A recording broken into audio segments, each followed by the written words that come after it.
Alors que nous sommes debout, et après avoir écouté ces chants,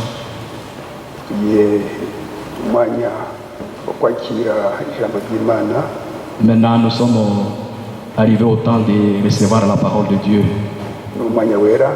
C'est un moment précis, saint.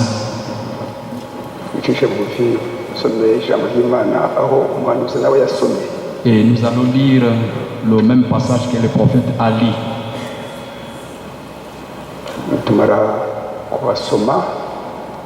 On va lire.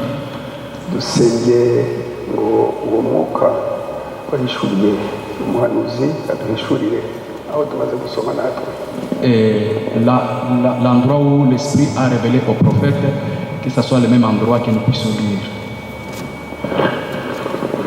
Les Écritures sont devant nous au tableau.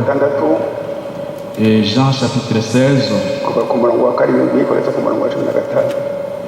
du verset 7 jusqu'au verset 15.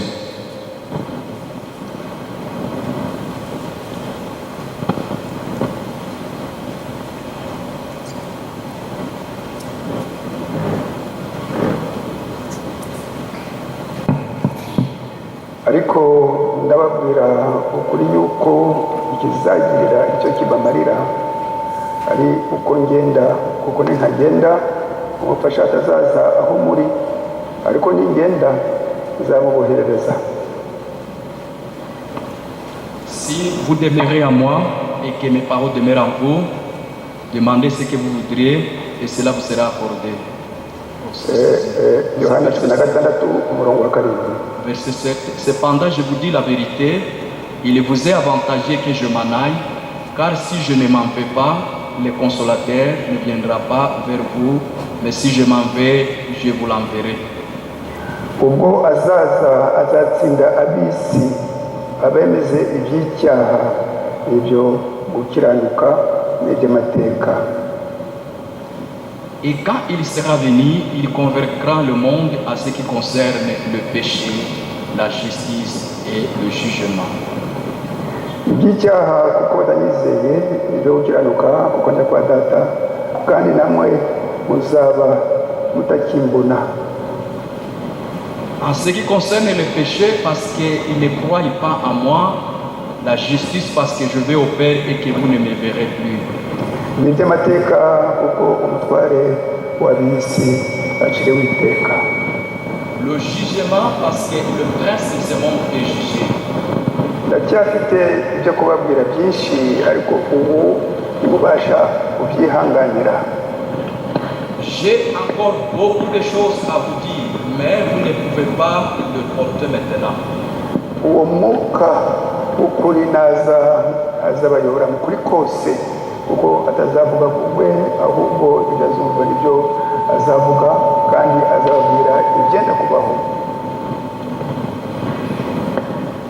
Quand le consolateur sera venu, l'esprit de vérité, il vous conduira dans toute la vérité, car il ne parlera pas de lui-même, mais il dira tout ce qu'il aura attendu et il vous annoncera les choses à venir. Uwo azanyubahiriza kuko azana ku byanjye akabibabwira, ibyo data afite byose ni ibyanjye, nicyo gitumye mvuga nti azana ku byanjye abibabwire. Il me glorifiera parce qu'il prendra de ce qui est à moi et vous l'annoncera. Tout ce que le Père a est à moi, c'est pourquoi je dis qu'il prend de ce qui est à moi et qu'il vous l'annoncera. Turagushimira umwami wacu Yesu Kristo. Nous te remercions, notre Seigneur Jésus-Christ, kuri uyu mwanya Nyagasani duhaye pour ce temps que tu viens de nous accorder, ngo twumve icyo umwuka wera atwigisha. pour écouter ce que l'Esprit nous enseigne. Mana uhoraho, Mana nziza, Dieu éternel, Dieu merveilleux, agira amashimwe yacu ko washoboje bashiki bacu na bene data bakagera ahangaha.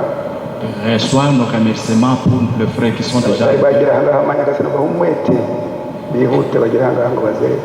et ceux qui ne sont pas arrivés, donne-les courage pour arriver. Turi muri izi nyigisho Mana Nyagasani zo kumva umwuka wera Mana. Donne-nous beaucoup de courage pour écouter le Saint-Esprit. Umwuka wera ni iki Mana? Qu'est-ce que le Saint-Esprit? Akamaro k'umwuka wera Mana. La raison du Saint-Esprit, Ibiranga wahawe umwuka wera Mana. les fruits de celui qui a le Saint-Esprit, Kuvuka ubwa kabiri ko ari itegeko Mana. la nouvelle naissance et son but, Seigneur. Icyo bigamije izi nyigisho, icyo zigamije Mana, Et c'est la raison de cet enseignement, Seigneur. kugira ngo twisuzume Mana Nyagasani, C'est pour que nous puissions nous examiner, tugere ku ntego yacu Mana que nous puissions atteindre nos objectifs, Seigneur. yo kuvuka ubwa kabiri Mana. C'est-à-dire de naître de nouveau, Seigneur. Mwami wacu Yesu Kristo, Notre Seigneur Jésus-Christ. dushoboze Mana Nyagasani, Aide-nous, ô notre Seigneur. buri mwana wese agere kuri iyo ntego Mana.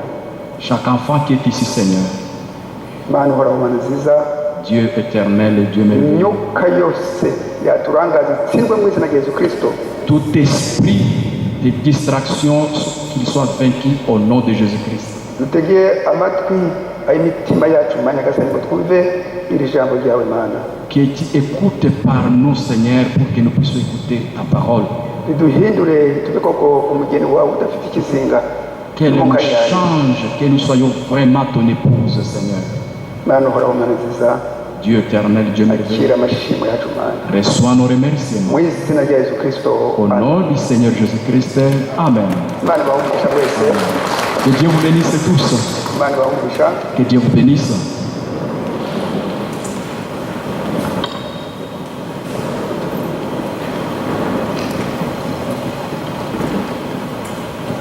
Turacyari muri cya kirere cyo kwiga ku nyigisho zo kwakira umwuka wera.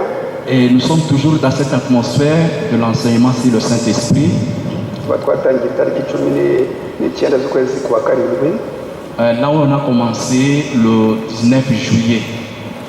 Itariki 19 z'ukwezi kwa karindwi. Le 19 juillet.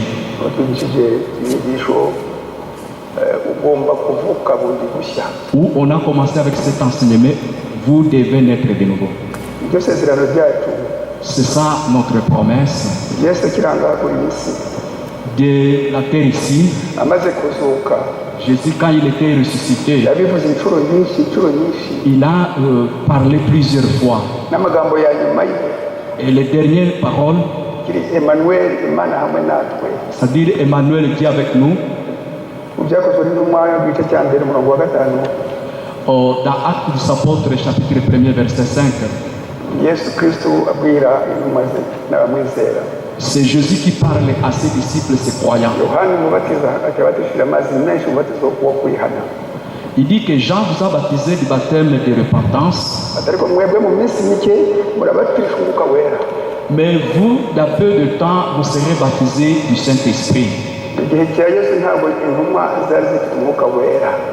Et tout ce temps, les apôtres n'avaient pas encore reçu le Saint-Esprit. Ari na nyina Mariya nta mwuka wera. Même chose, même Marie n'avait pas encore reçu le Saint-Esprit. Bashakaga ngo mushyire imbaraga zabo ngo babe abakiranutsi.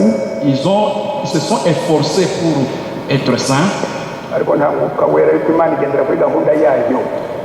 Dieu a son programme. Voilà pourquoi il n'avait pas encore reçu le Saint-Esprit. Imana igendera kuri gahunda yayo. Dieu se tient sur son programme. Ntabwo igendera kuri gahunda yayo. Dieu ne marche pas selon nos programmes. Ubu ni saa 4 hafi n'igice.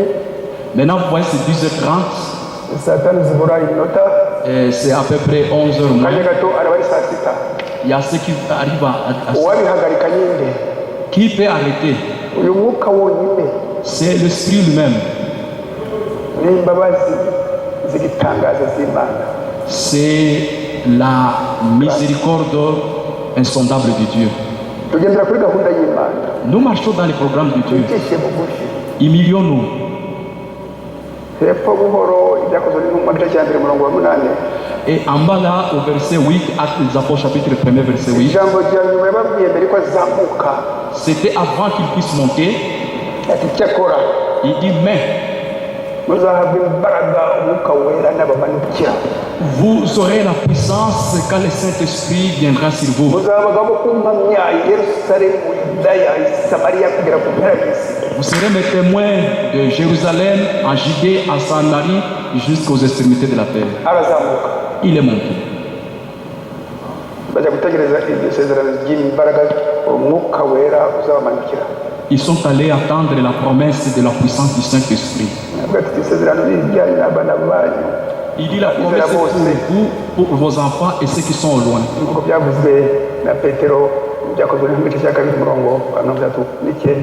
Comme ça a été dit par Pierre dans Acte 2, chapitre, verset 39. C'est notre promesse de recevoir le Saint-Esprit. Et c'était dans leur cœur.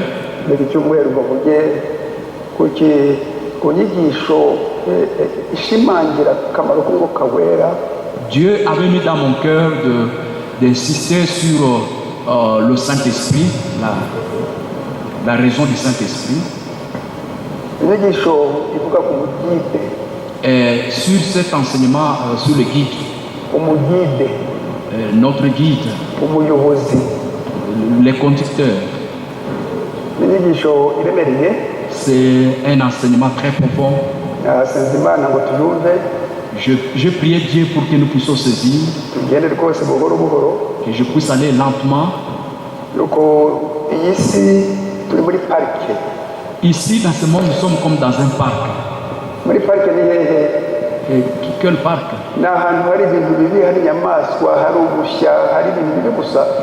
Au parc, il y a beaucoup de choses, il y a des animaux, il y a de ceci, il y a de cela. Et dans le parc de ce monde alors, partout il y a des parcs dans ce monde, il y a ce qu'on appelle des guides. Ce sont des ouvriers de l'État. qui ont été entraînés, bafite formés, n'imbunda bafite n'imbunda ils ont de l'arme. n'abakozi ba leta babitoze Ce sont des ouvriers de l'État. bafasha abantu Pour aider les gens bajya gusura nk'inyamaswa qui vont visiter des animaux no kuruhuka et pour se reposer, babafashe qu'ils les aident. n'abagize amahirwe yo kujya muri parike nkanjye nagize amahirwe ya parike Et il y a ya ceux qui ont été déjà là et moi aussi également. na parike ya Virunga Je suis Virunga allé au parc de Virunga, à Kinigi. uragerayo bakakubwira ndetse ukagira ubwoba Quand tu arrives là, tu as peur. ugasinya no gusinya Tu signes même. bakavuga ati nidushyigikire ngahangaha umushyire ahangaha Si on te dit de mettre le pied ici, iyo dusubira inyuma nawe usubire inyuma si nous reculons tous, tu recules. nitwicara vuba nawe nani wicare vuba Si nous asseyons tous, assis-toi vite. tubaye utabikoze Si tu ne le fais pas, wasinyira rwose urupfu rwawe tu dois signer ta mort. umusaza nkawe twagira ubwoba utiye Les vieux comme nous qui ont peur, on dit ah. uti impamvu ki naje ahangaha Hein? uti impamvu ki naje ahangaha Tu commences à te poser la question, pourquoi je suis ici? haleluya Amen. wabaza ikibazo gisizi cyose muri iki rwose gikomeye cyane uti nuko nguko uri kumwe tujya ahantu hakomeye cyane Et nous voulons arriver dans un endroit. turahura n'inyamaswa nyinshi mbi Nous allons rencontrer beaucoup des animaux sauvages twaca ahantu henshi hari amashya qui sont là dans des trous dans des trous. amashya ni amashya mbese abantu bakera batekaga inyamaswa ngo zigwemo bazibaye Et c'était des trous, les gens piégeaient des animaux pour y tomber. muri iki visa rero umuhanuzi natwe aratwereka Dans cet enseignement, cette prédication, Frère Manon parle aussi nuko iyi si ari isi ikomeye cyane y'amadayimoni y'ibyaha et il nous montre que ce monde est rempli de beaucoup de démons, beaucoup de problèmes, de péchés. ufite inyota y'agakiza Celui qui a soif du salut, azashakisha umugide il cherchera toujours un guide uwo mugide amufashe kuri iyi si pour que ce guide l'aide dans ce monde, amufashe qu'il l'aide, ngo arokoke qu'il soit sauvé, ngo arokoke qu'il soit sauvé. udafite uwo mugide nta kuntu warokoka Si tu n'as pas ce guide, tu ne seras pas sauvé. udafite umwuka wera nta kuntu warokoka Si tu n'as pas un guide, le Saint-Esprit, tu ne seras nta pas sauvé. gakiza waba udafite umwuka wera Il n'y a pas l'enlèvement sans le Saint-Esprit. haleluya Amen. kuva ku munsi wa pentekote Depuis le jour de la Pentecôte kugeza ku irimbuka ry'isi jusqu'à la destruction de ce monde, irimbuka ry'isi la destruction de ce monde turi bugufi cyane qui est là tout près de nous, turi mu gihe cya laodikiya jusqu'à l'Odyssée, igihe cya karindwi le 7e âge. igihe gisomenyetso gitukura cyo kuza kwe haleluya Amen. kugeza irimbuka ry'isi turi bugufi cyane Montrant que la destruction de ce monde est proche. utari udafite umugide n'umwuka wera Celui qui n'a pas un guide, le guide c'est le Saint-Esprit. ararimbutse Il est déjà détruit, il est déjà perdu. turabigarukaho nyuma On va y revenir. gaturebe icyo umuhanuzi atubwira Voyons un peu ce que le prophète nous dit. muri iyi nyigisho umugide Dans cette prédication, tubuze umuyobozi harimo ibintu bya politike si on parle de iyo conducteurs, tubuze umuyobozi ntabwo ari kimwe ndetse n'umugide umugide ni ukuyobora ngo ugere aho ugana c'est quelqu'un qui te conduit réellement. Next.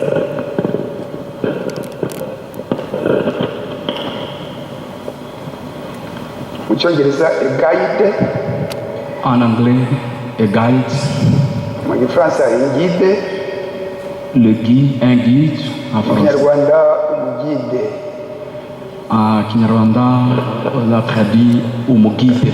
yewe umuyobozi umugide Umugide. igika cya 14 umuhanuzi umaze gusoma hahandi twasomye Après que le prophète il est là où nous avons lu, umuhanuzi aravuga ati un guide doit connaître le chemin umugide agomba kuba azi inzira.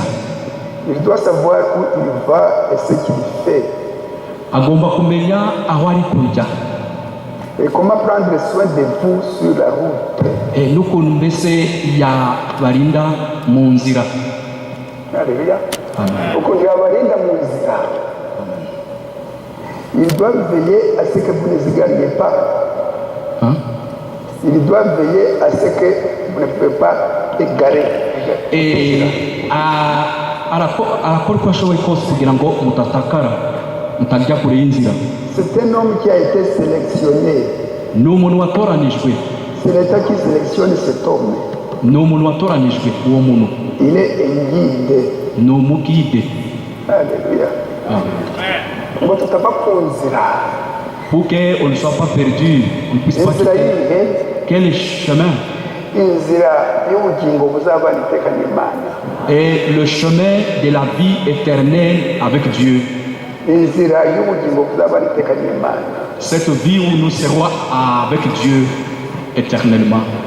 Iyo nzira ni inzira ya Yesu Kristo. C'est le chemin de Jésus-Christ.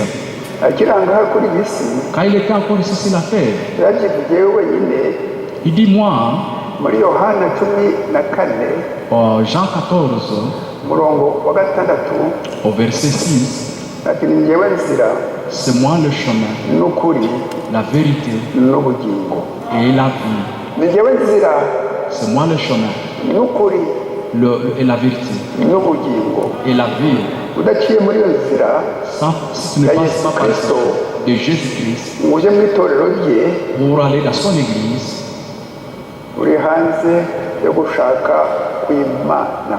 qui est en dehors de la volonté de Dieu, Uri hanze ya gahunda y'Imana.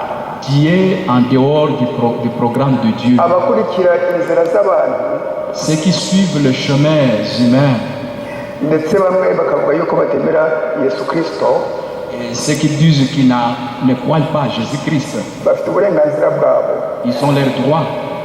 Bafite ababeretse inzira bakurikira.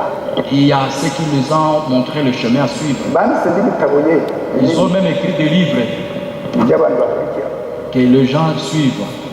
Mu bihugu birimo abantu benshi cyane nka Chine, nka Dans Inde, des pays où il y a beaucoup de gens comme en Inde et en Chine, iyo ugezeyo si tu y arrives, urumirwa.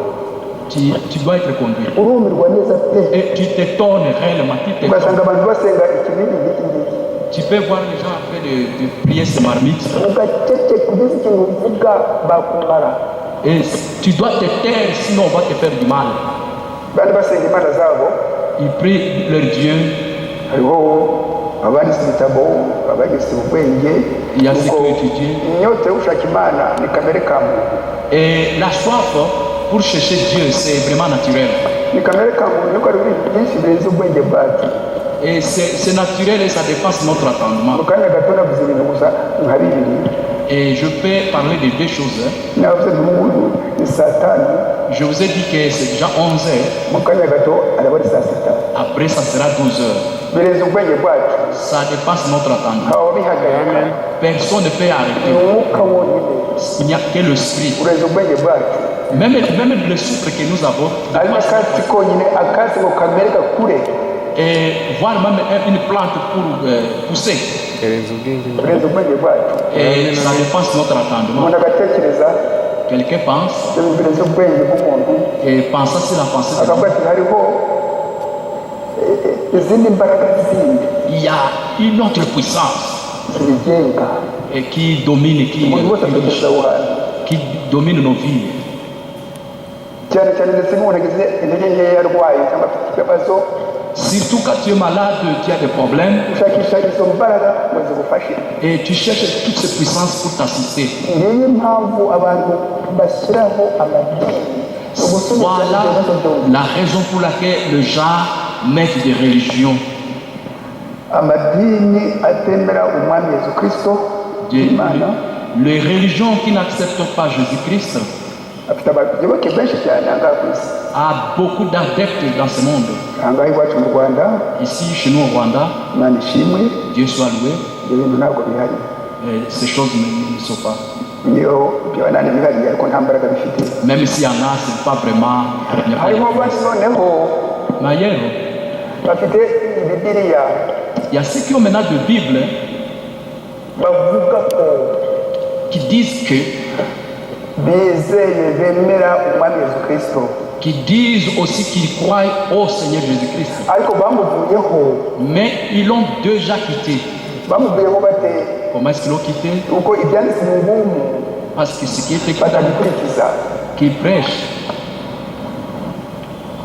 bagashinga amadini yabo ils fondent leur religion. menshi Beaucoup de bajayoboke benshi ils ont beaucoup d'adeptes. yesu yavuze ati ngewe nzira n'ukuri n'ubugingo Mais Jésus a dit, je suis le chemin, la vie, la vérité. ubu yesu rero utamukurikiye Si tu ne suis pas ce Jésus, ngo ukurikize gahunda ye suivre son programme, uzarimbuka tu seras perdu. ntabwo imana ireba amadini ntabwo imana ireba ubwinshi bw'abantu Dieu ne bénit pas des dénominations, ne bénit pas les autres. igihe cya nowa abantu bararimbutse Et au temps de Noé, les gens étaient détruits. basera gusa umuryango wa nowa Ce qui était resté, c'était la famille de ahandi Noé. handi nuko nguko Et même aussi après, même aujourd'hui. igika cya cumi n'umunani Paragraphe 18. engige se undi se trouve Umugida bazawari. quel que soit le temps qu'il fait quel que soit le temps qu'il fait igihe icyo ari cyo cyose igihe icyo ari cyo cyose il a ce qu'il faut pour faire ça afite ubushobozi bwo kubikora, il sait ce qu'il fait azi ibyo akora, il est au courant de tout azi byose. quelque temps que ce soit le guide est là Igihe cyose umugida aba ahari.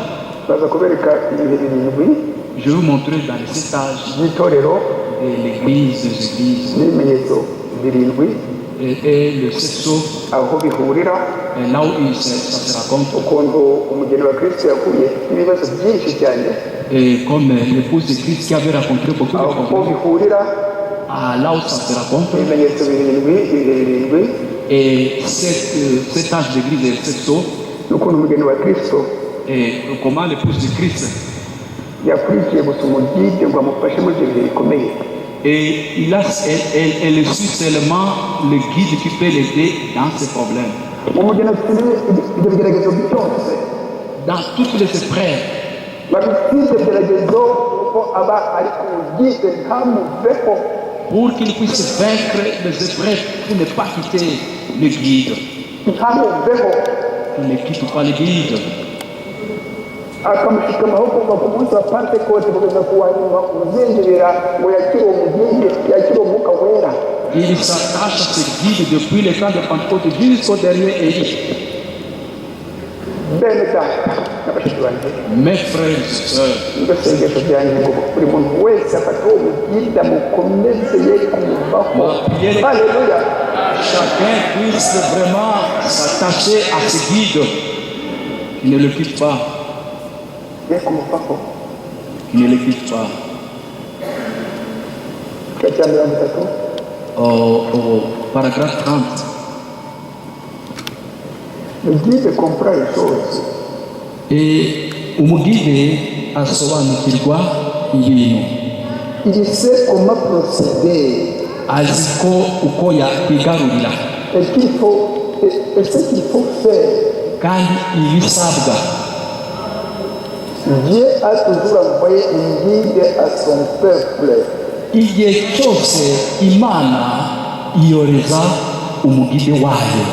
Dieu n'a jamais manqué de le faire. Imana nta na rimwe yigeze yibuza kumwohereza. Il envoie une guide toujours.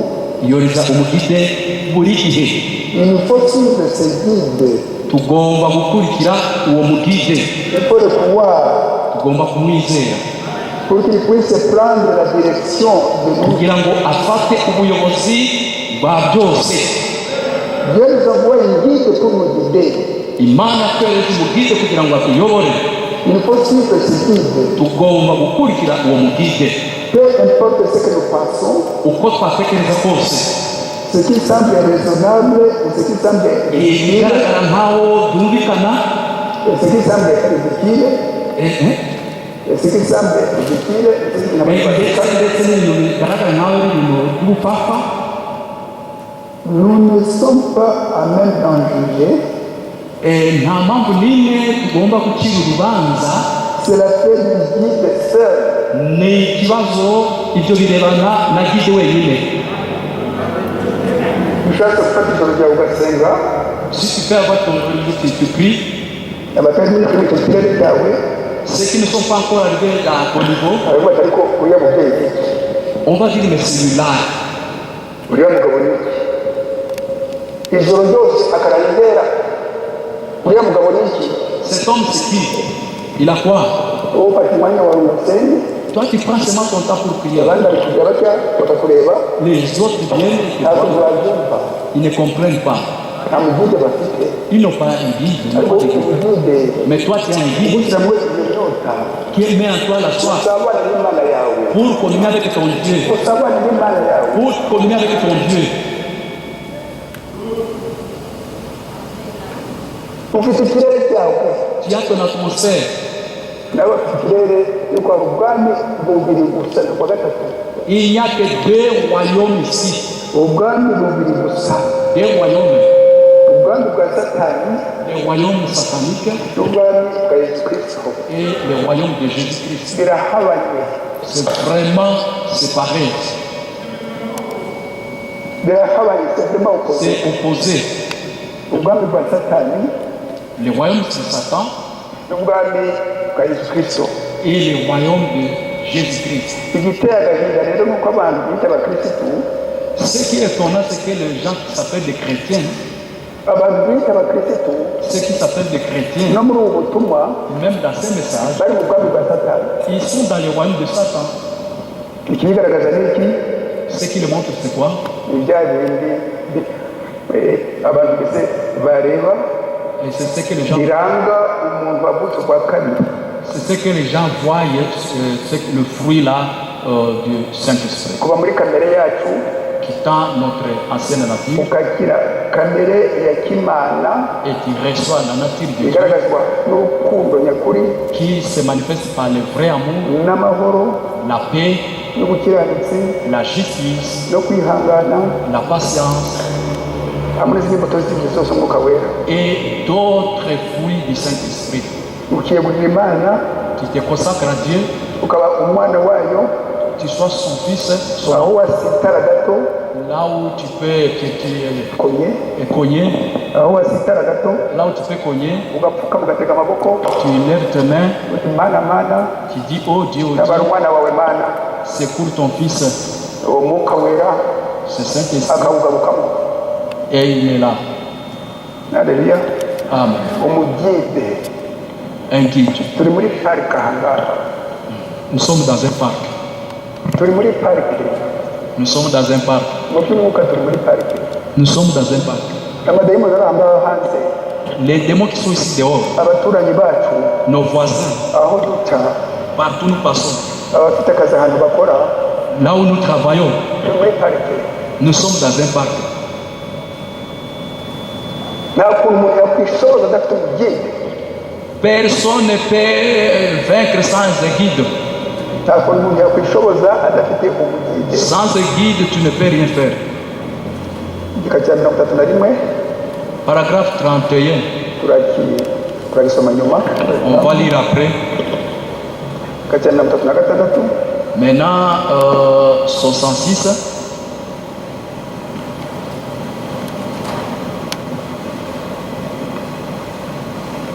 Nacyo turagisoma nyuma. On va aussi lire ça après. 37. 67. Le Saint-Esprit, Umuka wera c'est ça le guide. niwe mugide. Il ne dira jamais Nta na rimwe azavuga Amen à une espèce de credo fait de main d'homme. ngo avuge amina ku mihango yakozwe n'abantu. Il ponctuera uniquement la parole de Dieu d'un Amen. Azemera gusa ijambo ry'Imana yatura amina. Alléluia. Le Saint-Esprit. Umuka wera Ariko umuntu akorera tuwa mwuka wera ninde? Ni wese wa Yesu. Niwe Mana nzima. c'est lui le vrai Dieu. Nuko umuntu yambona ngaha ati mwene data Balinda, mwene data Mbaragu Imana hano. Et celui qui peut être ici peut dire frère Balinda, serviteur de Dieu. Uje mu kazi hariya, Si j'arrive là au boulot ntabwo bazabandika ngo mwene data Balinda. et je ne peux pas écrire frère Balinda. Dusome muri Matayo igice cya mbere kuva ku murongo wa 14. Acte des apôtres, chapitre 1er. Matayo Matthieu, umwuka wera twumviriye. Matayo igice cya mbere Matthieu chapitre 1er kuva ku murongo wa 18. et depuis le verset 8. Kuva ku murongo wa 18 Et verset 18. twumve ahantu ndahakunda cyane. Ici j'aime beaucoup Nkunda ijambo ryose ry'Imana, et c'est la parole de Dieu. ariko ku bijyanye n'ubumana bwa Yesu Kristo, Maintenant, en rapport avec la divinité de Jésus-Christ. muvanga kuvuka kwa Yesu Kristo kwageze gutya. Nyina Mariya yari yarasabwe na Yosefu, ariko yari ataramurongora. Babona afite inda y'umwuka wera. Amen. Voici de quelle manière arriva la naissance de Jésus-Christ. Marie, sa mère, ayant été fiancée à Joseph, se trouva enceinte par la vertu du Saint-Esprit. Babona afite inda y'umwuka wera. Enceinte Umugabo we Par la vertu du Yosefu, Saint-Esprit. umugabo we Yosefu kuko yari umukiranutsi kandi adashaka kumukoza isoni ku mugaragaro, yigira inama yo kumubenga rwihishwa. Joseph, son époux, qui était un homme de bien, qui ne voulait pas la diffamer, s'est proposé de rompre secrètement avec elle. Kumva neza ahangaha umurongo wa Écoutez 20. ici très bien. Akibitekereza, Comme il y pensait, marayika w'umwami Imana amubonekera mu nzozi, l'ange du Seigneur lui apparaît en songe. ati Yosefu mwene Dawidi, Il dit, Joseph, fils de David, tinya kurongora umugeni wawe Mariya, ne crains pas de prendre ma avec toi Marie, ta kuko femme, imbuto imurimo ari iy'umwuka wera. car l'enfant qu'elle a conçu vient du Saint-Esprit. Kuko imbuto imurimo ari iy'umwuka wera. Et car l'enfant qui est dans le sein vient du Saint-Esprit. Azabyara umuhungu uzamwite Yesu, Elle enfantera un fils et qui lui donnera le nom de Jésus. kuko ari buzakiza abantu be ibyaha byabo. Amen. C'est lui qui sauvera son peuple de ses péchés. Uzakiza abantu be Qui sauvera son peuple. n'abamutanze bose n'abantu be. Et c'est son peuple. Yesu avuga ati mbere yuko Aburahamu abaho ndiho. Jésus a dit avant qu'Abraham fît, je suis. Imana ni umwuka n'abayisenga bayisenga umwuka nk'uko tubisoma muri Yohana 4:24. Dieu est esprit et ceux qui l'adorent doivent l'adorer en esprit et en vérité, comme nous le lisons dans Jean 4, verset 24. Haleluya. Uwo mwuka umaze kwinjira muri Yesu, Cet esprit qui était entré à Jésus, Satani aza kumushuka. le diable est venu le tenter. Tubisoma muri Matayo igice cya 4 kuva ku murongo wa 1 kugeza ukamanuka. Et là, nous lisons dans Matthieu, Chapitre 4, chapitre 4, verset 1 jusqu'au verset 7. jusqu'au verset 7. Yesu aravuga ati ntugashuke Uwiteka Imana yawe. Il dit, tu ne tenteras pas le Seigneur, ton Dieu. Muri Yohana 10:30, Dans Jean 10, 50, 30, 30, Yohana 10:30 10, 30, abwira abafarisayo ati wambonye ati yabonye data. il dit, celui qui m'a vu a vu le Père. Muri Yohana 14 abwira intumwa ze Toma na Filipo, Il a, à Jean 14, il a parlé à Philippe. bamubaza ati watwereka data. Il dit, montre-nous le Père et cela nous suffit. Ati nabanye namwe imyaka yose ntimuzi data. Il dit, j'ai été avec vous pendant tout ce temps, vous n'avez pas vu le Père. Ati wambonye abonye data. Celui qui m'a vu, a Ntawundi vu le atawundi uhari. Père. Il a vu le Père. Iyo tuvuga rero umugide ni Imana nzima.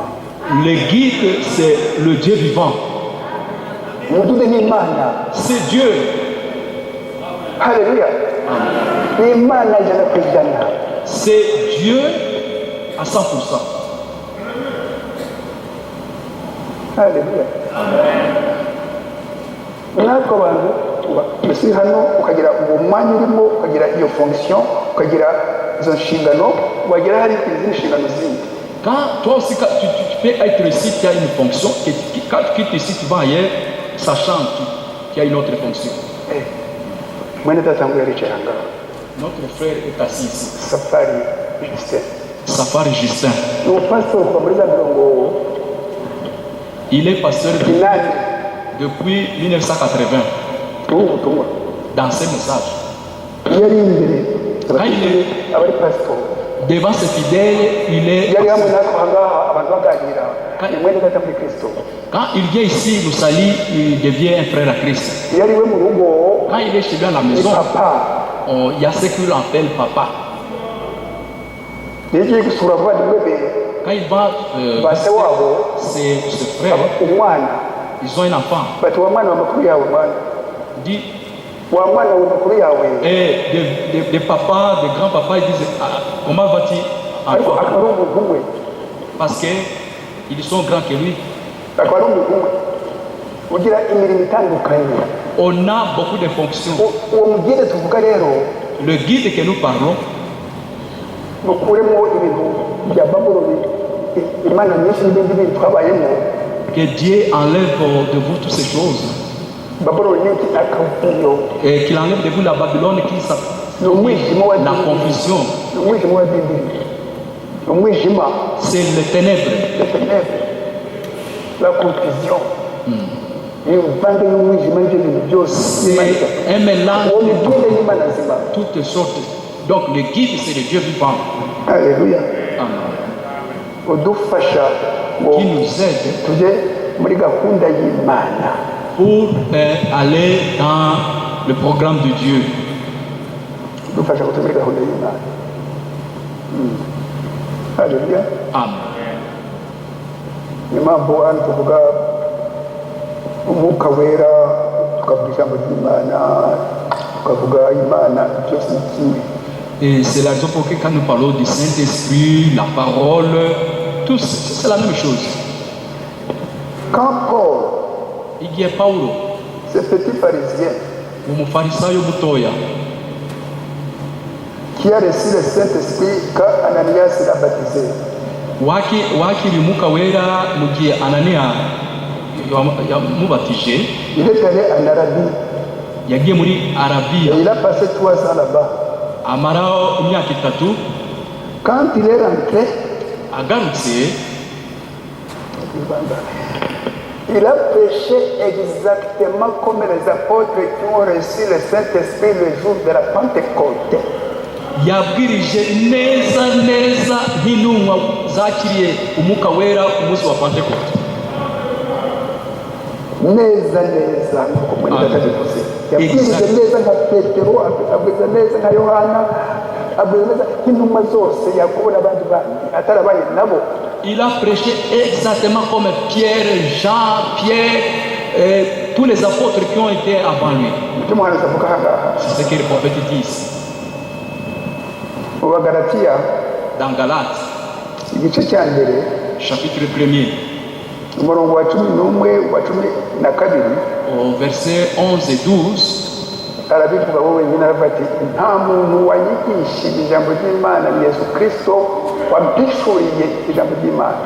il dit, personne ne m'a enseigné la parole de Dieu, j'en ai eu la révélation de Jésus-Christ lui-même. nta muntu wanyigishije ijambo ry'Imana, Personne ne m'a enseigné la parole de Dieu. Yesu Kristo wanyigishuriye Jésus-Christ est révélé à ampishuriye moi. ijambo rye. Il m'a révélé sa parole. haruguru buhoro En haut un peu là, mu Bagalatiya igice cya mbere umurongo wa 8 n'umurongo wa 9 Galates 1, verset 8 et 9, abivuga inshuro ebyiri il a dit ça à 2 reprises. ati ijambo tubabwiriza Il dit, ma parole que je vous ai annoncée, nubwo nagaruka cyangwa se marayika avuye mu ijuru akababwira ibidahwanye nabyo avumwe. que ce soit moi ou un ange qui viendra vous annoncer, uzabwiriza ibitandukanye n'ibyacu avumwe. qu'il soit anathème s'il ne vous prêche pas la même chose. umubatizo ni mu izina rya Yesu Kristo. Le baptême, c'est au nom de Jésus-Christ. hari Imana gusa imwe Il y a un seul Dieu. hari isabato imwe, iyo sabato ni ukwakira umugide, ukakira umwuka wera. C'est recevoir le guide qui est le Saint-Esprit. Yigisha ibintu byinshi muri bya bitabo 14. Il a révélé à peu près 14 choses. Yesu Kristo mu bitabo 14 birimo inyigisho zikomeye z'isezerano rishya. Il y a à peu près 14, Jésus-Christ, il y a à peu près 14 enseignements. Alléluia. Amen. Il avait un guide à lui.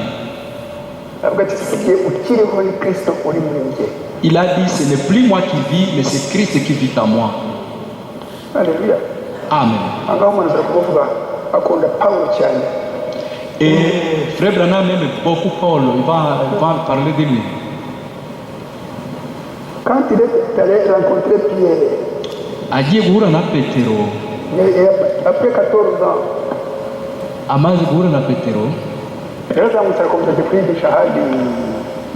ils avaient exactement la même doctrine. Pourquoi?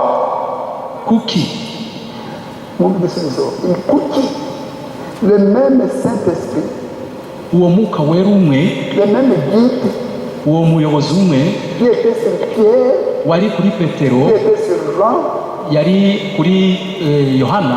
était aussi en Paul.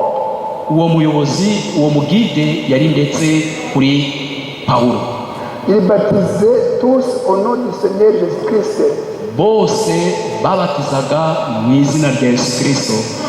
Ils enseignaient la promesse, que la promesse est le Saint-Esprit. Ils enseignaient la sanctification.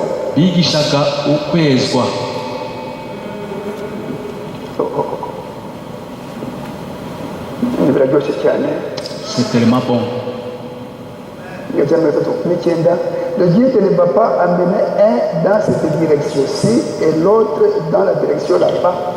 Umugide ntabwo yayobora umwe muri iki cyerekezo undi akamuyobora mu kindi cyerekezo. Envoyer l'un à l'est et l'autre à l'ouest. Ngo ajyane umwe mu burasirazuba undi mu burengerazuba. Il nous garde ensemble. Aturindira hamwe. Le guide nous garde ensemble. Umuyobozi umugide aturindira hamwe. Nous sommes d'un seul cœur. Tuba dufite umutima umwe. D'une seule pensée. Ibitekerezo bimwe. De même accord. Kumvikana kumwe. Le même esprit. Umwuka umwe. Le Saint-Esprit. Umwuka wera. Le guide de Dieu nous conduira dans toute la vérité. Uwo mugide azatuyobora mu kuri kose. C'est exact. Nukuri. Mais vous devez suivre ce guide. Ariko mugomba gukurikira uwo mugide. Amen.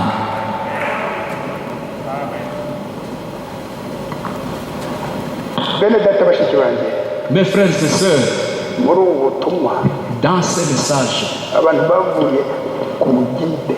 les gens ont quitté le guide. Les gens qui suivent des doctrines. Et les doctrines, c'est quoi? Ce sont des enseignements humains. Des principes humains.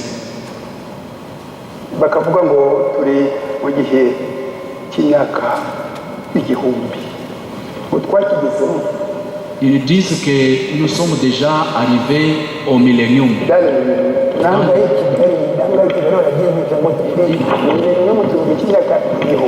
Ils disent que déjà nous sommes dans les milléniums.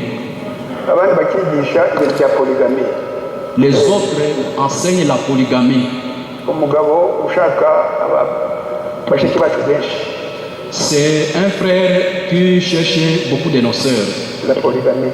C'est la polygamie.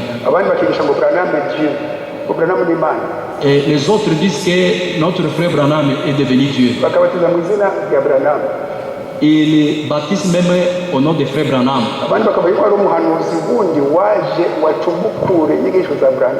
Et ils disent qu'il y a un autre qui est venu après frère Branham, Ewald Frank. Comme Ewald Frank. Il est encore là. akunda kuza aha ngaha mu Rwanda. Il planifie, il a été déjà ici au Rwanda. Abana kugira ngo uwo muhanuzi wundi ntabwo ari Edward de Frank de Soto Santiago. Les autres disent que non, ce n'est pas plutôt Franck, c'est Soto Santiago. Soto Santiago n'aha ngaha barahari. Même ici au Rwanda, ils nabo sont. twasenganaga On priait avec eux. twarasenze no kubahugura birananirana iyo umwuka wa Satani akugezemo. Et la puissance de Satan, si ça vous est déjà arrivé, on a prié, mais ils sont partis. iyo umwuka wa Satani akugezemo Si l'esprit de diable vous a déjà eu, ariko bigaragaza ko na mbere hose nta mugide wari ufite. et cela montre que depuis longtemps tu n'avais pas le guide. Si tu as un guide, c'est Dieu en toi. Et tu auras la même foi. Ah, le Saint-Esprit ne peut pas jamais, ne peut pas te quitter.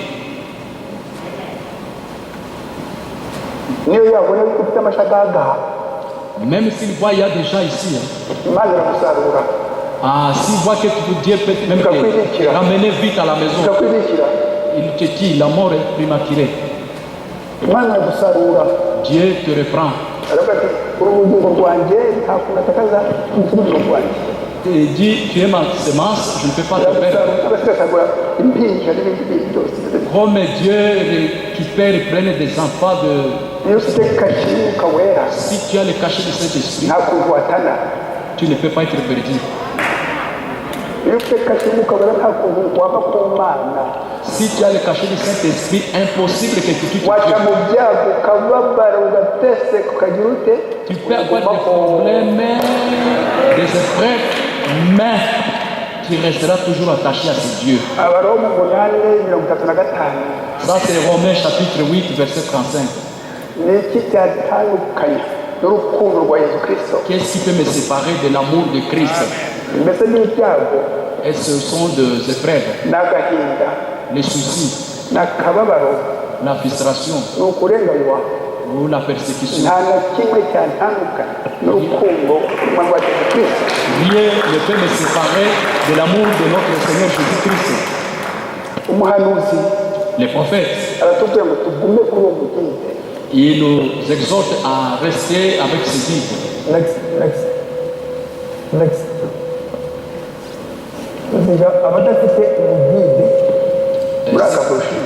Dans cette brochure ici, ceux qui n'ont pas le guide, il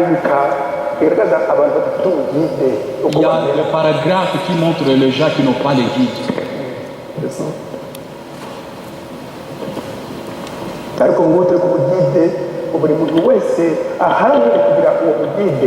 Et que chacun fait tout son effort pour avoir ses guides.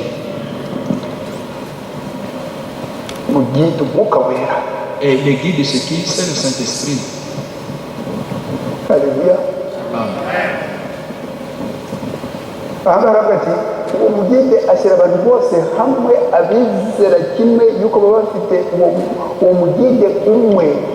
Tous les croyants ont le même guide. Ils les mettent ensemble. Ils croient la même chose. Ils ont le même cœur. Ils ont les mêmes pensées basées sur la parole de Dieu. Et ce guide nous dit toute la vérité. Vous devez suivre ce guide-là.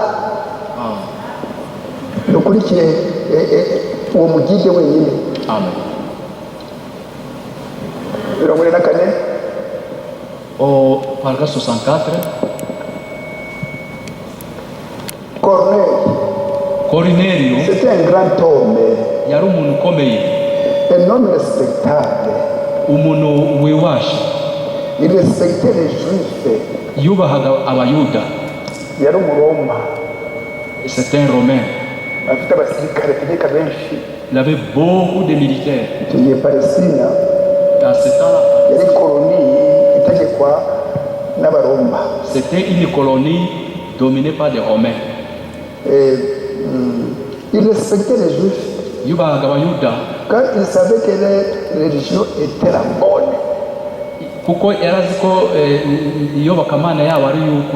Il priait tous les jours. Mais quand le Saint-Esprit est venu, ariko umwuka wera amaze kuza il a eu besoin de guide. yakeneye Il umuyobozi. a envoyé le Saint-Esprit. Imana yohereje Il a umwuka envoyé, wera, il l'a envoyé dans la personne de Pierre. yohereje muri Petero. Mais comme Pierre prononçait encore ces mots, Petero akivuga ayo magambo, le Saint-Esprit descendit sur eux. umwuka wera abamanukiraho. Dieu a utilisé le guide à travers Pierre. Imana yakoresheje umugide binyure kuri Petero. Il a utilisé, puisqu'il a guidé Corneille vers le bon chemin. Kuko yayoboye Korneliyo mu nzira y'ukuri. Et comme il parlait encore, Mu gihe yakivuga, le Saint-Esprit est descendu sur ces gens des nations. umwuka wera amanukira abanyamahanga. Ibi ngibi tubisoma twakwandika. Et ici on écrit ibyakozwe n'intumwa Actes des apôtres, igice cya cumi cyose tous les 10 chapitres. ni igice kirekire C'est un long chapitre bivuga iby'umupagani wari ukomeye, et où bivuga iby'umupagani wari ukomeye il Corneille parle de ce grand général umuroma, romain ariko wari uzi yuko inyigisho za Kristo ari ukuri, qui avait cru que l'enseignement de Jésus était la vérité. abizi neza, Il le savait, afite iyo nyota. il avait ce soir. Haleluya. Amen. Imana ibonekera Petero aramusanga. Dieu a envoyé Pierre et l'a rencontré. Basanga bashyushye, Il a trouvé, ils étaient là en chaleur. abapagani bashyushye. Ils étaient là vraiment sous la chaleur. Petero ategeka yuko babatizwa mu izina rya Yesu Kristo. Pierre les a demandé d'être baptisés au nom de Jésus-Christ. Ibyakozwe mu gice cya cumi umurongo wa 48 ariko guhera hejuru akamanuka. Et Actes des apôtres chapitre 10 au verset 48. Ibyakozwe mu gice cya cumi umurongo wa 48 Acte 10 verset 48. ategeka ko babatizwa mu izina rya Yesu Kristo. Il les a ordonnés d'être baptisés au nom de Jésus-Christ. Abapagani Des païens. bari bashyushye ariko bazi yuko inyigisho za Yesu Kristo ariko kuri. Et ils étaient là bouillonnants, sachant que l'enseignement de Jésus-Christ était la vérité. Haleluya. Amen.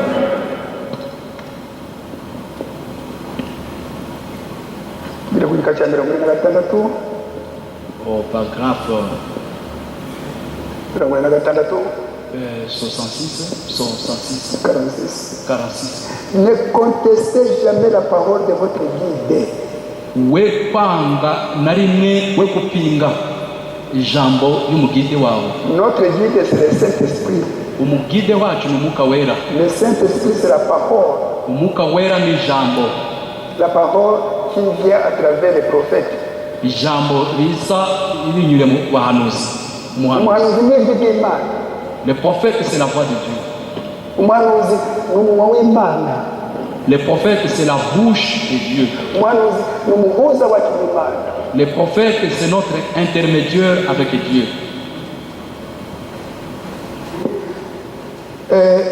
Suivez-les. Mumukurikire. Sinon vous allez vous égarer. Atari byo mwatakara. Souvenez-vous quand vous les quittez.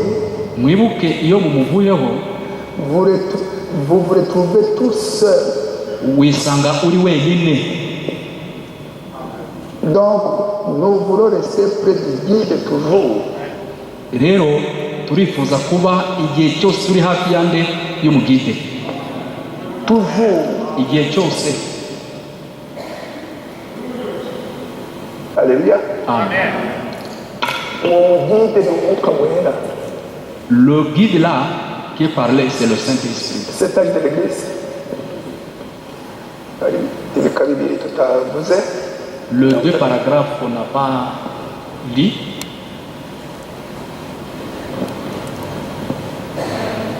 Tubereke uwo mugide, izo mbaraga, uwo mwuka wera Yesu Kristo yasezeranyije abazamwizera bose. Pour voir ce guide, le Saint-Esprit qui nous a été promis.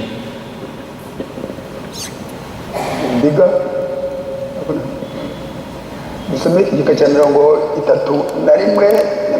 na 36 tubone On va lire page 36. Verset 36. Verset 36. Il est le guide auquel Dieu a pourvu. Niwe umugide Imana yateganyirije. Yani magambo Imana yonyine yiteganyirije musase ituyobore. Amen. Quand nous traversons une région sauvage, Iyo turi mu ishamba, nous sommes en route vers quelque part. tuba turi mu nzira tugana ahantu runaka. Nous ne pouvons pas nous débrouiller seuls. Ntabwo twakwishoboza twenyine. Nous avons besoin de guides. Tuba dukeneye umuyobozi. Que personne n'ose pas essayer de substituer à quelque chose. He kugira umuntu wisimuza n'undi. Si vous le faites, Ni mubikora, celui-là vous sortira des rangs. izo bizakura mu nzira. Et ce guide, il est le seul qui connaît le chemin. Uwo mugide niwe nyine uzi inzira. Il connaît chaque pouce du chemin. Azi buri ntambwe y'inzira. Il connaît chaque pensée de votre cœur. Azi neza ibitekerezo byanyu Il byose. connaît tout le monde ici présent. Izi buri wese ahangaha. Il sait qui vous êtes. Izi neza uwo muri wo. Oui, oui. Il sait ce que vous avez fait. Izi neza ibyo mwakoze. Il sait tout à votre sujet. Il sait tout à votre sujet. Azi neza ibareba. Il est le guide. Ni umuyobozi Et c'est le Saint-Esprit. kandi ni umwuka wera. Alléluia. Amen. Umuhanuzi umukobwa aravuga ati Le prophète nous dit, dufate iri sezerano rishya ici dans le Nouveau Testament, aha ni kuri Karuvali, au Calvaire, aha Yesu azamuka ajya mu ijuru. là c'est Jésus qui monte au ciel. Ya magambo ya nyuma yavuze ati mutegereze uwo mugide, mutegereze umwuka wera. Et ces dernières paroles ici, il a dit, attendez le guide qui est le Saint-Esprit. Aha ni Pentecote biranditse.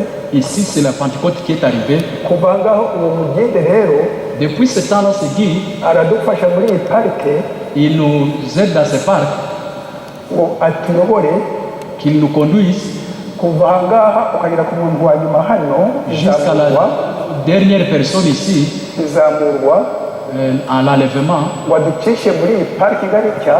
qu'il nous fait passer dans ce parc. Iyi ni parike impamvu y'iki mwareba uko umwana satani aha ngaha ahindura Vous voyez comment le diable se change ici, kwishushanya kwe comment il se change ngo atere abizera baha ngaha. pour combattre les croyants d'ici. Aha ngaha umwana satani ari ku ifarashi yera. Là, le diable ici, le cheval blanc, Nikolayite le nicolaïsme, atera mu bintu iby'inyigisho, et il attaque l'enseignement amadoktrine, inyigisho mbi zivuye ku nyigisho za Yesu Kristo. des fausses doctrines qui sont en dehors de Jésus-Christ. Muri iki gihe agendera kuri ifarashi yera, Il marche sur le cheval blanc, ayivaho noneho agera ku ifarashi itukura. il change, il va dans le cheval blanc, Aha ngaha afata noneho umuntu amujyamo, et il y a quelqu'un qui est monté là, umuntu umeze nkanjye quelqu'un comme moi, n'ubuyobozi, avec la direction, l'autorité politique, n'ubuyobozi avec l'autorité politique. ashyigikirwa n'ubuyobozi imyaka myinshi cyane Il a utilisé sa puissance ngo autorité, akore icyo ashaka, qu'il fasse ce qu'il veut. utizeye izo nyigisho zipfuye. Celui qui ne croit pas ces fausses Izo enseignements, nyigisho zavuye ku ijambo ry'Imana, cet enseignement qui est en dehors de la parole, amwice ku mugaragaro niyo aya maraso qu'il aranga. puisse les tuer en public, Amwice ku mugaragaro. qu'il les tire. Ababizera bari bakeneye rero Ces croyants avaient besoin umugide d'un guide, n'aba bose abizera ba buri gisekuru. des croyants de chaque âge. Aha ngaha n'igihe cy'intumwa Ici, c'est les apôtres. zarakomeretswe. Ils étaient blessés. Uwa nyuma ni Yohana muri 1995 na 5 na 6. Et à l'an 94-96, aha ngaha ni Pawulo c'est Paul ici, intumwa y'abanyamahanga, Paul ici, Irénée, Martin, Colomba, Luther, Wesley et Branham.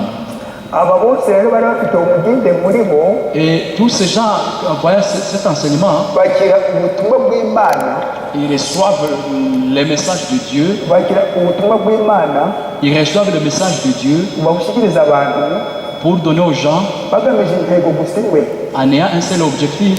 bagamije intego imwe gusa. Ils ont un seul objectif, Abo bizera que tous ces croyants, bagere ku rwego bakwakira umuginde bavuke bundi bushya, qu'ils puissent atteindre le niveau de recevoir ce guide pour naître de bavuke nouveau, bundi bushya, qu'ils soient nés de nouveau, babone umuginde, qu'ils aient le guide, bahinduke abana b'Imana. qu'ils soient des enfants de Dieu, qu'ils deviennent des enfants de Dieu.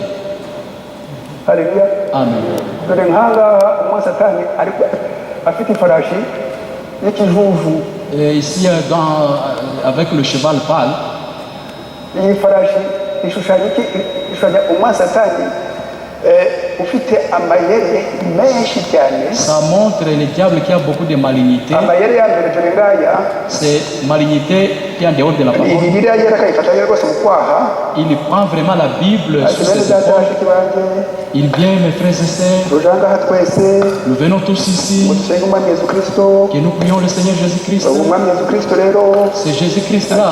bakeneye ibi ngibi, Il a besoin de ceci. mutura amafaranga tugire mute. Si faites ceci, faites là, cela. Abantu bavuye ku ijambo ry'Imana Ce sont les gens qui ont quitté la parole. bakabatiza mu izina rya Data wa twese, Umwana, Umwuka wera. Ils sont baptisés au nom du Père, du Fils et du Saint-Esprit. Ntibazi ko Data wa twese ari Umwami Yesu Kristo. Ils ne savent pas que le Père, Fils et Saint-Esprit, c'est le Seigneur Jésus-Christ. Umwana ari Yesu, Que le Fils, c'est Umwuka wera, que le Fils, c'est Jésus. Le Saint-Esprit, Umwuka wera ari Yesu Kristo. que le Saint-Esprit, c'est Jésus-Christ. Byose ko ari Yesu Kristo. Que tout ça, c'est Jésus-Christ. Umwami Yesu Kristo, Le Seigneur Data wa Jésus-Christ, twese, notre Père, Umwana, le Fils Umwuka wera. et le Saint-Esprit. Haleluya. Amen. Mwumve uyu murongo wa 31 Dieu dans l'Ancien Testament Imana mu isezerano rya kera, a toujours envoyé des prophètes. Imana igihe cyose yohereza umuhanuzi. Dans l'Ancien Testament, il a toujours envoyé des prophètes. Yoherezaga abahanuzi. Dans le Nouveau Testament, Mu isezerano rishya, il a aussi envoyé ses messagers. yohereje intumwa ze. Alléluia.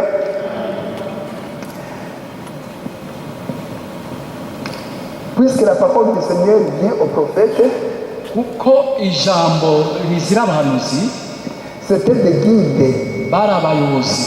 Ces prophètes recevaient Dieu à eux. Abo bahanuzi bakiraga Imana muri bo.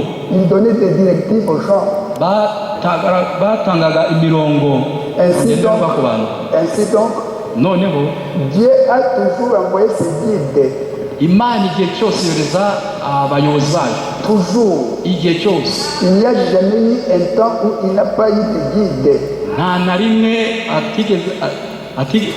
rimwe Imana itigeze yoherezaho abagide bayo. Tout au long des âges, Mu bisekuruza byose, Dieu a toujours eu quelqu'un qui le représentait sur cette terre. Imana igihe cyose yari afite umuhagarariye hano Dans ku tous isi. les âges, Mu bisekuruza byose. tuzi Mose twese ku yanditse ibitabo bitanu bya mbere. Nous savons tous que Moïse a écrit les 5 livres, Ntabwo les ari 5 Mose premiers livres. wabyanditse, Ce n'est pas Moïse qui l'a écrit, ni guide wari muri we, c'est le guide qui est en lui. aramuhishurira Ça, il lui a révélé igitabo ku kindi, chaque livre, igice ku kindi, chaque chapitre, umurongo ku wundi. chaque verset. Nyuma ya Mose Et Moïse, haza abandi bandi nka ba Samweli, il y a eu de Samuel, Ezra, Nehemi, Néhémie, Esera, Esther, haza abandi bandi nka Yesaya, comme les gens comme Esaïe. umugide ukomeye cyane Yesaya, Esaïe était vraiment un grand guide. Yeremiya, Jérémie, Ézéchiel, Daniel, Hoseya, Osée, Yoweri, Joël, Amos Amos n'abandi benshi et tous les autres. abantu bakeka yuko ari mu isezerano rya kera Imana yakoresheje abahanuzi gusa. Les gens pensent que c'est dans le Nouveau Testament que Dieu a utilisé seulement les prophètes. Isezerano rya kera n'umwisho waryo. Voilà l'Ancien Testament. Umuhanuzi waryo wa nyuma ni Malaki. Le dernier prophète de l'Ancien Testament, c'est Malachie. uyu nguyu umwihariko wacu umugeni wa Yesu Kristo nta bandi bigisha ibintu yuko nta bandi bahishuriwe ubwiru bw'Imana nk'uko tubisoma mu byahishuwe igice cya 10:7 wahubwo. Et il y a seulement, ces gens n'étaient que des messagers, à part les derniers, comme nous lisons dans Apocalypse chapitre 10, verset 7. Ahubwo w'ijwi ry'amarayika wa karindwi, à la voix du 7e ange, niho ubwiru bw'Imana c'est là où le mystère de Dieu uzasohora nk'uko yabisezeranyije imbata zayo abahanuzi, sera accompli comme il avait annoncé à ses serviteurs les prophètes. Amarayika wa karindwi, à la voix du 7e ange. amarayika wa karindwi William Marion Branham. Le 7e ange, c'est William Marion Branham. uwo nawe yari afite umugide wamwinjiyemo. Et lui aussi, il avait un guide qui était incarné en lui. yari afite umugide wamwinjiyemo. Il y avait un guide qui était entré en lui. intego ye kugira ngo natwe umugide C'est pour que nous ayons aussi les guides atwinjiremo. qu'il entre en nous aussi. uwo butumwa C'est dans les apôtres. inshingano ebyiri z'uyu muhanuzi mwene data wiyita mwene data igihe cyose no kuzaboroshya avuga ati brother Branham, mwene data Branham. inshingano ebyiri Les deux responsabilités de ni Frère ukuvuga Branham, ku ijambo ryose ry'Imana, c'est de révéler toute la parole de Dieu.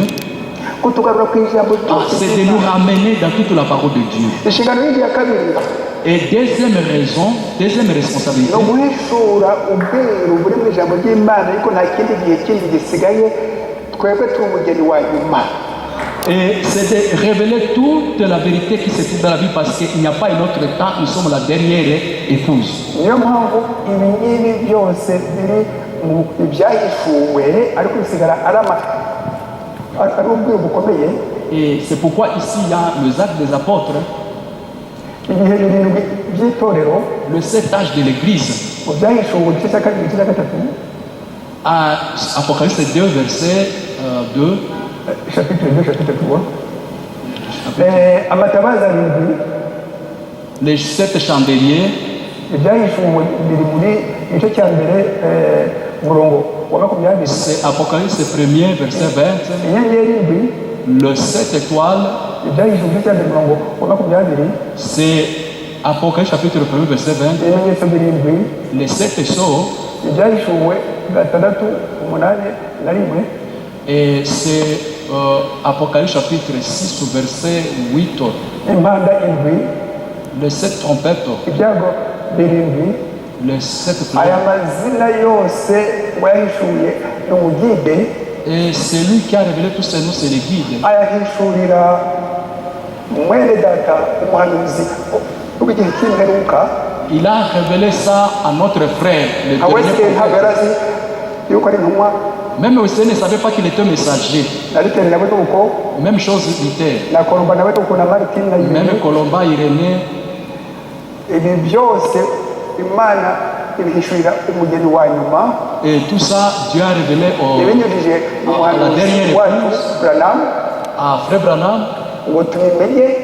On les connaît. turi mu gihe cyo gusigwa kw'ikizu, Nous sommes dans l'âge de l'onction de l'aigle. igihe cyo gusigwa kw'ikizu.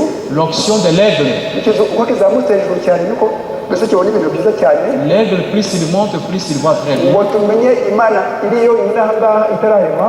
Pour que nous puissions voir Dieu qui était dans les ténèbres. Haleluya. Amen. Elohim Elohim, itararema avant la création, irarema Imana aha ngaha. il a créé Dieu ici. data wa twese, Il est devenu notre Père, Yehova, Jéhovah, Imana ifite umuryango. Dieu avec sa famille. Amen. Adamu na Eva Adam bakora et icyaha, ici, Adamu na Eva bakora icyaha. Adam a commis le péché. Imana iravuga iti, Dieu dit, bana banjye mes enfants, muracumuye. vous avez péché. ariko nzabacungura Je vous sauverai. nzabacungura Je vous sauverai. iyo gahunda y'ubucunguzi Il a mis le plan de rédemption. iyo gahunda yasohoye aha ngaha Ce plan s'est accompli ici. aha ni isezerano rishya Là, c'est dans le Nouveau ariko Testament. aha ngaha Ici, yesaya y'imyaka 700 mbere ya yesu kirisito et 700 avant Jésus-Christ, iramwereka muri yesaya 7:14 et dans Esaïe 7,14, umwari azasamurira qu'une vierge concevra. azabyara umuhungu azamwita emanuweli Et il aura un enfant appelé Emmanuel. emanuweli bivuze imana hamwe natwe Emmanuel qui veut dire Dieu est avec nous. ubwo busobanuro bwaje muri matayo igice cya mbere umurongo wa 23. C'est l'explication de Matthieu chapitre 1er verset 26. niho banditse emanuweli C'est là où on a écrit Emmanuel bivuze ngo imana iri kumwe natwe qui veut dire Dieu est avec nous. muri yesaya 9:5 Et dans Esaïe 9 verset 5, yerekwa arabona neza il a vu une vision. umwana w'umuhungu yatuvukiye Un enfant nous est né. afite igitangaza On l'appellera miracle.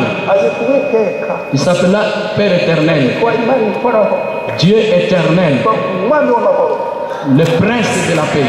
avukira aha ngaha Et il est né ici. avukira aha ngaha Il est né ici. atugaragariza urukundo rwinshi aha ngaha Il a manifesté beaucoup d'amour. abantu baramwica Les gens l'ont tué. ayo maraso ye Ses sangs, avamo ubuzima c'est devenu la vie. avamo umwuka wera Ça a eu l'esprit. haleluya Amen. avamo umwuka wera Il y a eu le Saint-Esprit. uzakira umwuka wera uzakira ubugide Celui qui ne reçoit pas ce qui, agarurirwe ibyo adamu na eva batakaje aha ngaha il ne peut pas recevoir ce que Adam et Ève ont batakaje perdu. ubugingo buzabana iteka n'imana Ils ont perdu la vie éternelle avec Dieu. batakaje umunezero wo kubana n'imana Ils ont perdu la joie éternelle avec Dieu. batakaje kuba ubugingo bw'imana Ils ont perdu kuva aha ngaha rero uwo muvide ce guide kuva ku munsi wa pentekote aha ngaha depuis la Pentecôte ici. we utuyobora Celui qui nous aide, igisekuru cya efeso cet âge d'Éphèse wayoboye ubugeni bw'isekuru cya efeso qui a conduit l'épouse de Christ à Éphèse. aradutegereje uwo mugeni adutegereje mu ijuru rya gatandatu Ils les attendent dans la 6e dimension. amerewe neza cyane Elle est très bien là-bas. igisekuru cya simuruna Dans l'âge de Smyrne, undi aradutegereje kubera umugide ils les attendent à cause de guide. wamuyoboye umwe ku wundi Chaque âge. igisekuru cya perigamu Dans l'âge de Pergame, uwo mugeni wamuteguye cette épouse qui s'est préparée, ni umugide c'est le guide, ni umwuka wera le Saint-Esprit. igisekuru cya tuwatira Dans l'âge de Thyatire, byagenze bityo cya c'était ainsi. sarubi Même de Sardes, cya filadelfiya de Philadelphie, cya lawudikiya de l'Odyssée. iki noneho ni igisekuru kidasanzwe C'est un âge spécial. aho uwo mugide agomba kutuba bugufi cyane nk'umwana satani aha ngaha arishushanya akihinduriza akamera nk'urwumvu Il doit vaincre ce diable, ce Satan qui amène beaucoup de confusion dans cette âge. ukabona abantu bigisha basimbuka bitangaza byinshi bikorwa Là où les gens sortent à mbega abantu bafite umwuka des wera miracles, qu'ils ont le Saint-Esprit. mbega abantu bafite umwuka wera Oh, les gens ont le Saint-Esprit. muri matayo Dans Matthieu 24 24, umurongo wa 24 au 24, 24, uwo ni yesu kiranga kuri isi Jésus nous a promis yaravuze cela. ati mu minsi yanyu abantu bazishushanya cyane Il dit dans les derniers jours, il y aura beaucoup ati d'imitateurs. umuntu udafite uwo mugide Celui qui n'aura pas ce guide, azashukwa il sera séduit. reka tuhasome Laisse-nous uwo lire. ni yesu wenyine wavuze atyo C'est Jésus lui-même qui 24 24, 24. reka dusome icyo yesu yavuze wenyine kiranga kuri isi C'est Jésus lui-même a parlé quand il était sur la bari terre. kumubaza ibimenyetso by'igihe cyacu igihe cy'imperuka Quand on lui posait la question en rapport avec ces derniers jours, 24 24, kuko abiyita kristo n'abahanuzi b'ibinyoma bazaduka bakore ibimenyetso bikomeye n'ibitangaza kugira ngo babone uko bayobya n'intore niba bishoboka dore mbibabwiye bitaraba ngo bayobye n'intore niba bishoboka Amen. haleluya Amen. igisekuru cya lawudikiya C'est l'âge de l'Odyssée. haleluya Amen. ariko yesu arabwira umurongo wa 42 24 42 ariko ati mube maso 42, il dit, nuko mube maso veillez donc, kuko mutazi umunsi umwami wanyu azazaho. puisque vous ne savez pas quel jour votre Seigneur viendra. Kuba maso ni kangavuga Être vigilant, c'est ici. nukugumana umugidi igihe cyose, ukagumana umwuka wera, C'est vraiment rester avec le guide tout le temps, ntumuveho sans le quitter, uwo mugide, ntumuveho. sans le quitter. Niko kuba maso. C'est ça être vigilant. Haleluya. Amen. uyu mugide rero Ce guide alors, ni umwuka wera, c'est le Saint-Esprit, ni imana nzima. c'est le Dieu vivant. Iyo umuvuyeho umwa satani Si tu quittes le diable, aragufata mpiri, va te prendre. nta mbaraga ufite wowe wenyine unesha umwa satani. Tu n'as aucune force pour vaincre l'ennemi, le diable. Bene data bashiki banjye, Mes frères et sœurs, twumve yuko umugide turi muri parike. et vraiment soyons conscients que nous sommes dans un parc. Iyi ni parike ikomeye cyane, C'est un grand parc. ntabwo twakwishoboza. On ne peut rien faire. Dukeneye umugide, On a besoin d'un guide. dukeneye umwuka wera. C'est le Saint-Esprit. Haleluya. Amen. Ibihe birindwi by'itorero C'est cet âge de l'Église. bivoma ahantu hamwe, C'est isoko n'imwe, dore n'isoko, c'est la source.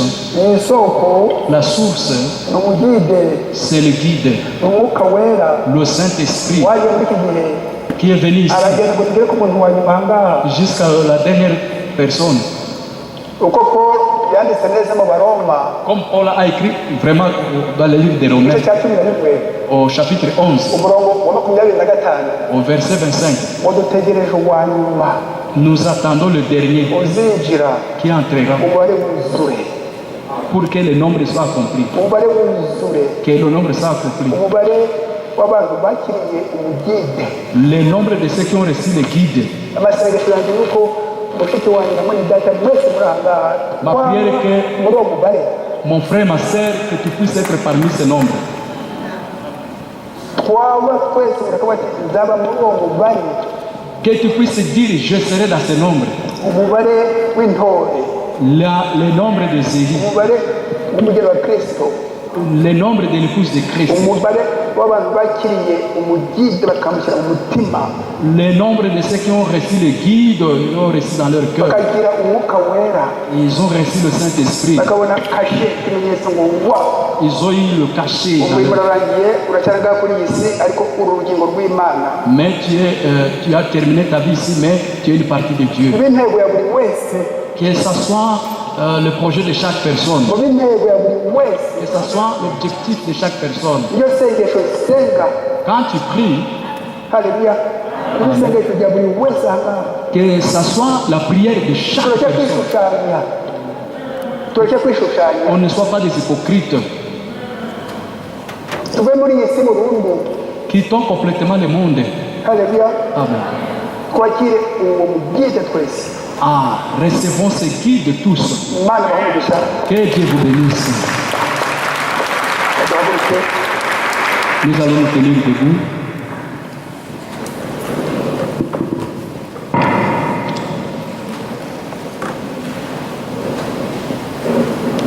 turagushimira mwami wa Yesu Kristo Nous te remercions, notre Seigneur Jésus-Christ, ko umwuka wera Mana yatwigishije inyigisho y'umugide Mana, le Saint-Esprit a mis cet enseignement de guide, Seigneur. zitwirangije Mana, Non, on n'a pas fini, Seigneur. tegura imitima yacu Mana Nyagasani, igice Prépare cya kabiri abana bawe nabo bazacyumve neza. que la deuxième partie que tes enfants puissent bien se dire, Seigneur. Iyi si yacu Mana ni parike Mana, Seigneur, de ce monde dans lequel nous vivons, c'est un parc. niho ibisimba biri gusa Mana. Il y a des animaux sauvages.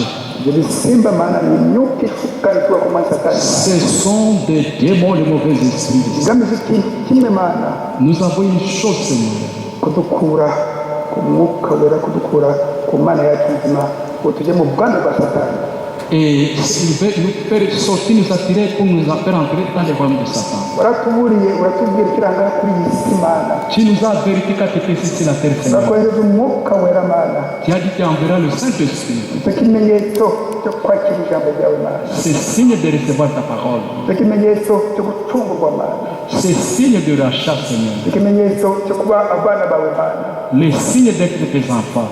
icyo kimenyetso cy'agakiza Mana. Le signe du salut. uratumurira Mana. Tu nous as avertis. uzabohereza umwuka wera. Je vous enverrai le abe Saint-Esprit. umugide wanyu. Qu'il soit votre guide. abakure mu bwami bwa Satani bazane Qu'il mu vous bwami enlève du royaume de Satan. atuzane mu bwami bw'Imana. Qu'il nous amène dans le royaume de Dieu. Mana uhoraho Mana nziza. Dieu merveilleux, Dieu akira éternel. amashimwe yacu Mana. Reçois nos remerciements. kuri ubu butumwa bwiza ngo tubona. C'est bon message. ubutumwa bwiza ngo tubona. C'est de bonnes nouvelles, Seigneur, que nous buri avons. mwana wese ahangaha Mana. Que chaque enfant de Dieu ici, Seigneur, nanjye Mana nyagasani ndimo. moi aussi en Christ, Seigneur, buri muntu wese abigira intego yo kwakira ubugide kandi amugumeho. que chacun puisse avoir vraiment la soif d'avoir ce guide. iyi si ntabwo ari iwacu Mana. Ce monde n'est pas chez nous, Seigneur. reka tube iwacu ahangaha mu bwami bwawe Mana nyagasani. Que nous puissions quitter ce monde pour entrer dans ton royaume, Seigneur. dutegereje ngo tubane nawe iteka ryose Mana. Pour vivre éternellement avec toi, Seigneur. umugide niwe watuma dutsinda iyi si. Le guide qui nous aidera à vaincre ce monde. tsinda ibishuko byose by'iyi si. Pour vaincre toutes les tentations. tsinda ibigeragezo byose by'iyi si.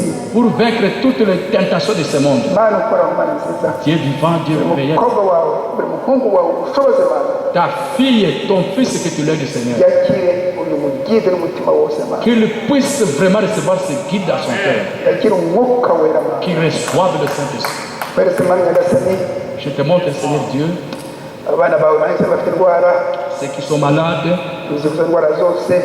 Tu es celui qui guérit toute maladie. isoko yazo ni umwanzi. La source, c'est le diable.